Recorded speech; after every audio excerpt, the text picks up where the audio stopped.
Que a graça do Eterno esteja sobre você nesse novo dia. Queremos nessa manhã, como sendo a nossa primeira ação, corrermos para os braços do nosso Pai.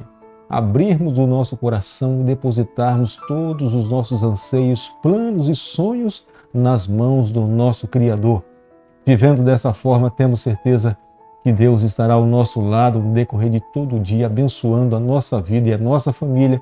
E no final da tarde voltaremos para casa felizes, porque andamos na companhia, na presença do nosso Salvador. Quero deixar com você nessa manhã uma parte da Bíblia, do livro de Salmo, capítulo 69, o verso 1 e o verso 2. É uma oração do salmista Davi, que diz o seguinte: Salva-me, ó Deus, porque as águas me sobem até a alma. Estou atolado em profundo lamaçal, que não dá pé. Estou nas profundezas das águas e a corrente me submerge. Salmo capítulo 69, o verso 1 e o verso 2. Eu e você, nós podemos em algum momento passarmos pelas mesmas experiências do rei Davi. As águas dessa vida podem subir até o pescoço da nossa alma, mas nós precisamos nos refugiarmos no Senhor. Nós precisamos aprender onde está o nosso maior refúgio. É buscarmos a Deus, abrirmos o nosso coração, descansarmos nos seus braços e permitirmos que Ele conduza a nossa vida. Se nós vivermos como o rei Davi viveu, tenha certeza que nós viveremos uma vida feliz. Como o rei Davi um dia foi reconhecido um homem segundo o coração de Deus, nós também seremos reconhecidos um homem ou uma mulher segundo o coração do Senhor. Nessa manhã, eu quero convidá-lo a ter nas mãos a palavra de Deus no livro de Números, capítulo 17, o verso 1 e o verso 2. Disse o Senhor a Moisés: Fala aos filhos de Israel e recebe deles bordões, um pela casa de cada pai de todos os seus príncipes, segundo as casas de seus pais, isto é, 12 bordões. Escreve o nome de cada um sobre o seu bordão. No capítulo 16 do livro de Números, nós podemos ver que Corá, Datã e Abirão foram homens que se levantaram com mais 250 líderes para se opor à liderança de Moisés. Mas no capítulo 17, nós podemos ainda sentir que o sentimento de querer assumir a liderança do povo de Deus ainda estava tomando conta do coração daqueles homens.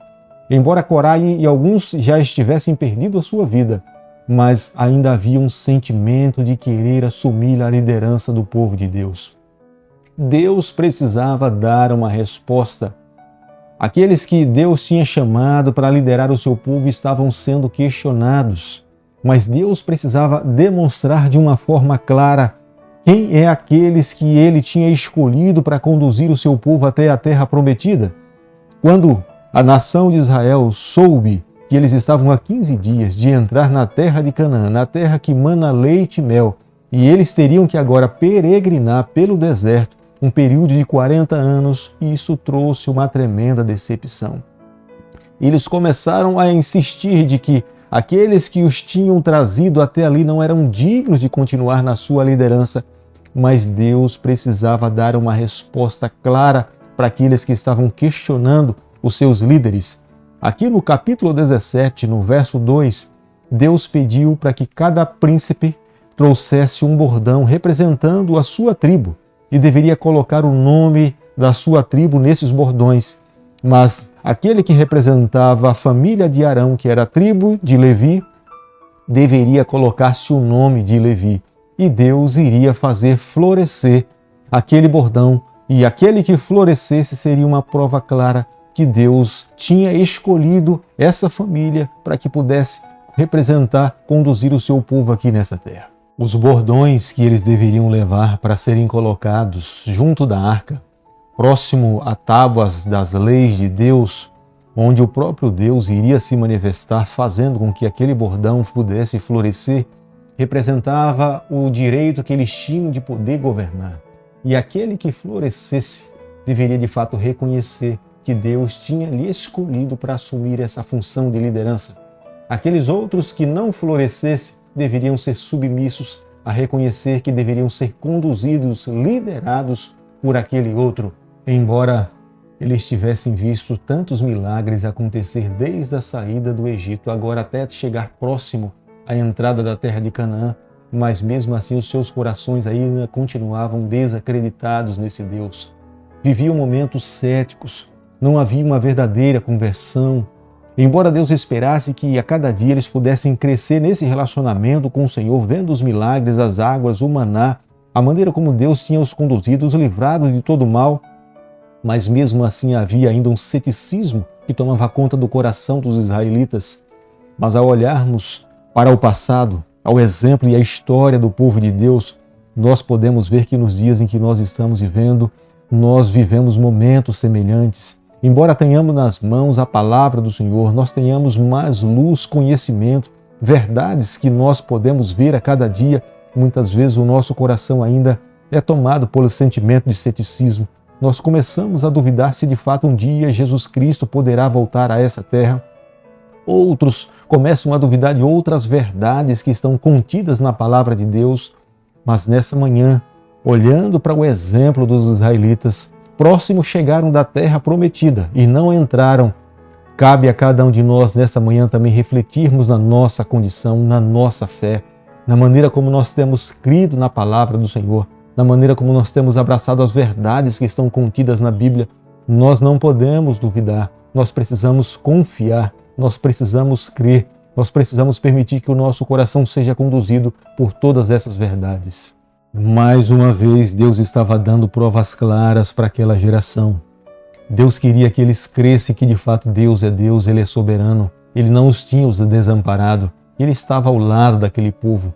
Por mais que aquela geração vivesse momentos de ceticismo mais uma vez, Deus estava dizendo para eles que Ele estava no controle, Ele era o comandante, o capitão que iria conduzir esse povo até a terra prometida. Todo príncipe teve a oportunidade de examinar o seu bordão. Eles puderam perceber que o bordão de Arão floresceu, e não apenas floresceu, mas ele também produziu frutos. Ninguém poderia fazer isso. Era uma resposta clara da parte de Deus dizendo para aquela geração, para aquela igreja, que Deus tinha escolhido Arão e a sua família para que pudesse ser os seus representantes conduzindo o povo de Deus aqui nessa terra. O bordão de Arão representa a Jesus Cristo, que foi rejeitado por todos, que muitos não creram nele, mas o céu confirmou o seu ministério. O céu deu provas claras que Jesus Cristo é o Filho de Deus, que somente há salvação através da pessoa de Jesus Cristo. Da mesma forma como todos trouxeram um bordão sem vida e Deus deu vida ao bordão de Arão, da mesma forma que Deus um dia ressuscitou a Jesus Cristo, dando vida a ele mais uma vez para que ele pudesse exercer o seu ministério de intercessão em prol daqueles que estão sob a face dessa terra.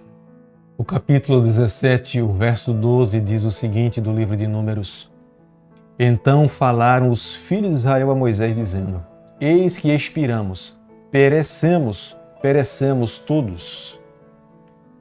Essas palavras declaram que os israelitas reconheceram que Deus é Deus, reconheceram os seus erros, reconheceram os seus pecados. Eles agora sabiam perfeitamente, para que pudesse alguém mediar entre Deus e os homens, era Deus que tomava a iniciativa.